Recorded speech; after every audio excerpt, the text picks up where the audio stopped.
Now we're going to learn about developing a regression model.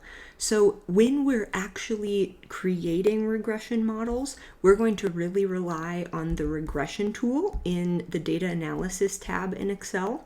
But here we're going to learn about these techniques to create the models, and we're going to talk about how we would perform calculations in the formulas and make sure we understand kind of where things are coming from and how both we create and assess if our models are any good, and so that we know kind of what's going on with them.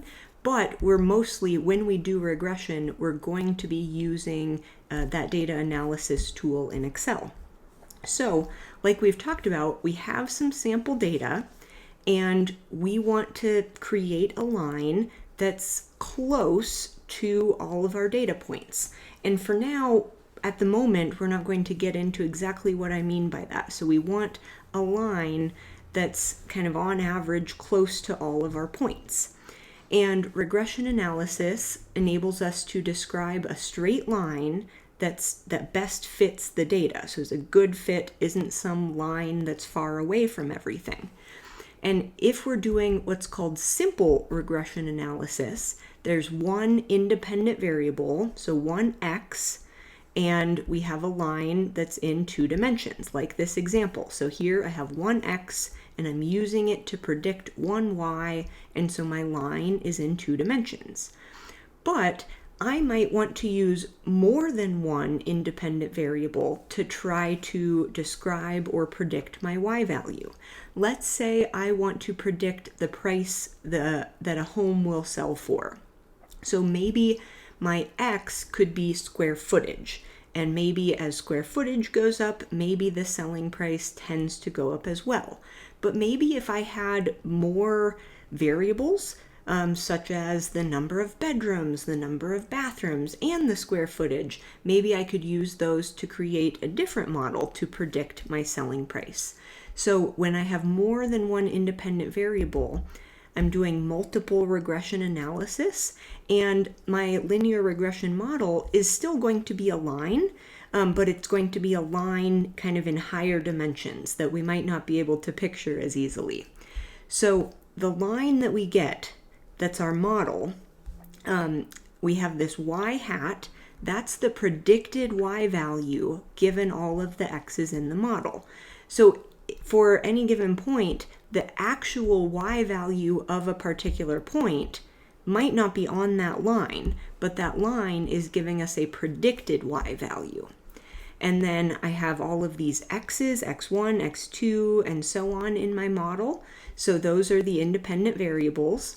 And then in front of the x's, I have these coefficients, the b1, b2, and so on. So those are my coefficients. And then this b0 or b0 out front is the y-intercept of the line. And those BKs, the b1, b2, and so on, those are called regression coefficients. And a lot of the time when we're dealing with simple regression, we often just call the model the regression line. So let's do an example to see what some of this stuff means. And we're going to be opening Excel. This says, as a measure of productivity, Verizon Wireless records the number of customers each of its retail employees activates weekly. So an activation is defined as either getting a new customer to sign a cell phone contract or getting an existing customer to renew a contract. And we have a data table that's in this Excel file that shows the number of weekly activations for 8 randomly selected employees, along with their job satisfaction levels, and those job satisfaction levels are rated on a scale of 1 to 10. And 10 means that they're the most satisfied they could be with their job. So let's start by constructing a scatter plot for the data. And we want satisfaction to be the independent variable, so the x, and we want activations to be the dependent variable, the y. So let's open up this Excel file. So here's our data. We want to construct a scatter plot to see if there's a relationship between these variables, and we want satisfactions to be the x. So if I just highlight this and go to insert and insert a scatter plot, Right now it doesn't have axes, but if I look at these axes, at the moment it looks like the y-axis is satisfactions because those are the values that are all under 10. So that's not what I want. I want the x and y switched here. So kind of an easy way to do this is to just cut and paste activations to be on the right. Now if I highlight this, Excel will assume that the column on the left is what I want to be the x, which is what I want here. So now, after moving that column, if I go to Insert Scatterplot, this looks better. And I want to add axis titles so that I make sure everything is labeled. So now it really does look like the x-axis is the satisfaction rating, and the y-axis is the number of activations. And a better title for this would probably be something like satisfaction versus activations. And if we look at this, it looks like as x gets bigger, it looks like y gets bigger. It looks like we kind of have a linear relationship here. And so maybe think about why that might be the case. You know, maybe it's the case that as an employee is more satisfied with their job, maybe they come across better to customers and, you know, are happier. Maybe they get more customers to sign up for contracts, or maybe that's not really the direction of this implication. You know, maybe if they're getting more people to sign up, maybe their satisfaction rating goes up, or maybe there's something external here. You know, remember that correlation is not causation, and so maybe there's something external that we're not looking at that is causing both of these things to go up. So if we found our correlation coefficient here, our little r, let's do this over on the left here. Our little r, we would do correl and highlight one of the variables and then highlight the other. And this is about 0.84. So our correlation coefficient is quite large, and so there's a pretty strong positive linear correlation between these two variables. And so now the next part says to determine the equation of the regression line for the data. So later we're going to see how to do this using the data analysis tool, but if we only had one x like we do here, where we can visualize this in a two-dimensional scatter plot, we can have the regression line show up on the chart. So if I click on chart design and go to add chart element, depending on what device you're using, you might have a little plus by your chart that you can choose, and then choose trend line and then linear. So that got the trend line to show up, but I don't know the equation of it. So if I go back to trend line, I'm going to choose more trend line options, and I can choose display equation on chart. And then I could also choose display r squared, and we'll come back to this.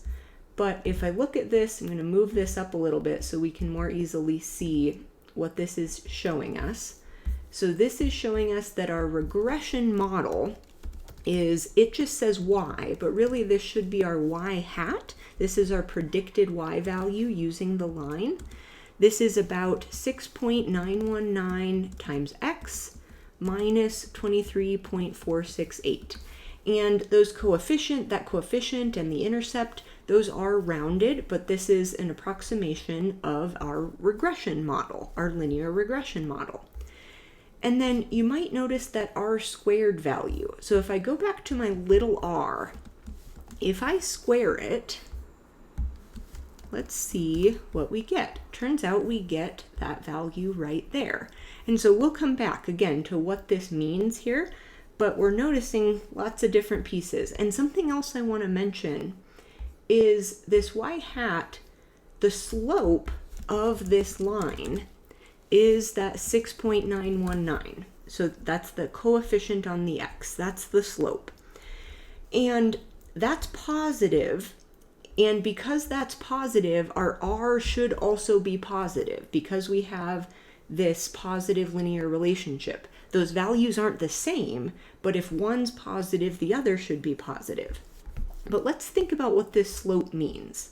So slope, you might remember, is rise over run. And so you could think of this slope as 6.919 over 1. That would be equivalent to this. And so what this means, it means for each 1 unit increase in X, which is the satisfaction score, there is a 6.919 increase in the Y, the number of activations.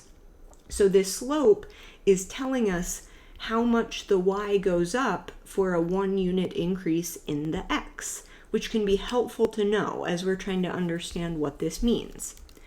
The next part here asks us to predict the number of activations for an employee with a satisfaction level of 7.4.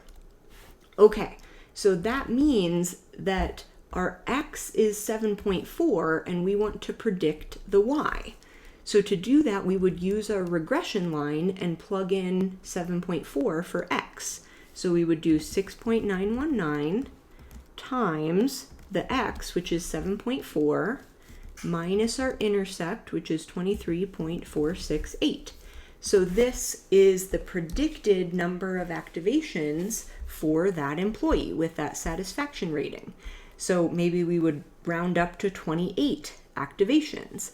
Now, that doesn't mean that any employee with a satisfaction rating of 7.4 will have exactly 27 or 28 activations.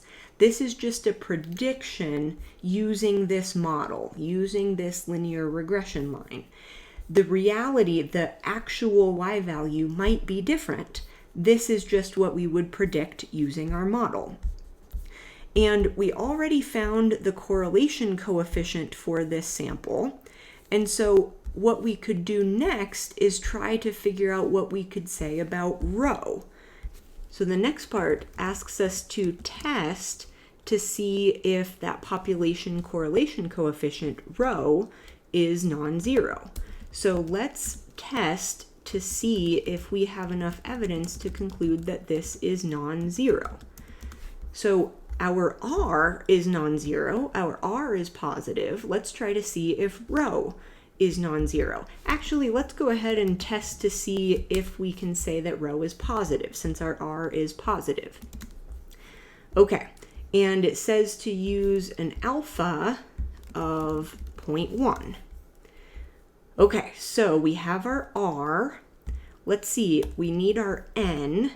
So if we look at our data, it looks like we have 8 data points. So our N is 8, which means our degrees of freedom is 8 minus 2, which is 6. So our test statistic, which is a T, is going to be R divided by the square root of 1 minus R squared over degrees of freedom. And that's all inside the square root in the denominator. So our test statistic is about 3.8. And so if we want to find the p-value, let's see, with the way I've written it, this is a one-tailed test, and it looks like it would be a right-tailed test. So this would be t.dist.rt of our test statistic and the degrees of freedom. And this is about 0.004, and that is less than our alpha. So that means that we would reject the null and say that there is enough evidence to conclude that rho is positive. So that means there is enough evidence to conclude that there's a linear relationship between that job satisfaction level of an employee and their number of weekly activations.